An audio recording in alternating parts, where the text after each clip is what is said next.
বর্তমানে মনে হচ্ছে আমাদের দেশে ধর্ষণ এবং খুনের এক মহোৎসব চলছে।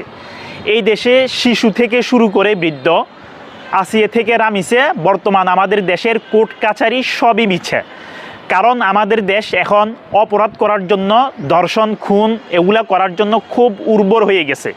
তার একটি মাত্র কারণ, আমরা অপরাধীদের দৃষ্টান্তমূলক শাস্তি দিতে পারতেছি না। ইদানিংকাল আমাদের দেশে যেসব অপরাধগুলো সংঘটিত হয়েছে, অধিকাংশ অপরাধী তার নিজস্ব জবানবন্দিতে এটা স্বীকারোক্তি দিয়েছে যে তারাই প্রকৃতপক্ষে অপরাধী, তারাই দোষী। তারপরেও এখনও পর্যন্ত আমরা কোনো অপরাধীকে তার সর্বোচ্চ শাস্তি মৃত্যুদণ্ড অথবা এরকম কোনো শাস্তি আমাদের চোখে পড়া নাই। এই অপরাধীদেরকে তার সর্বোচ্চ শাস্তি, তার প্রাপ্য শাস্তি না দেওয়াটাই হচ্ছে আমাদের দেশে নতুন আরেকটা অপরাধ জন্মগ্রহণ করার কারণ।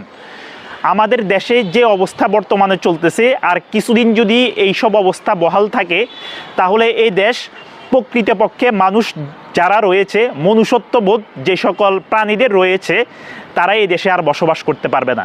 বিশেষ করে আমাদের দেশে মা বোনদের বসবাসের অযোগ্য হয়ে যাবে। শীঘ্রই আমাদের দেশকে হয়তো কোনো পশুর চিড়িয়াখানা অথবা কোনো অমানুষদের একটি দেশ হিসেবে ঘোষণা করতে হবে। কেননা আমাদের দেশে বর্তমানে নাবালেগ একটা শিশু তার বাসায় পর্যন্ত সেফ না। এখন সে তার বাসায় থেকে পর্যন্ত ধর্ষণের শিকার হচ্ছে, খুনের শিকার হচ্ছে। এর কোনো দৃষ্টান্তমূলক শাস্তি আমরা এখনও পর্যন্ত কার্যকর করতে পারতেছি না।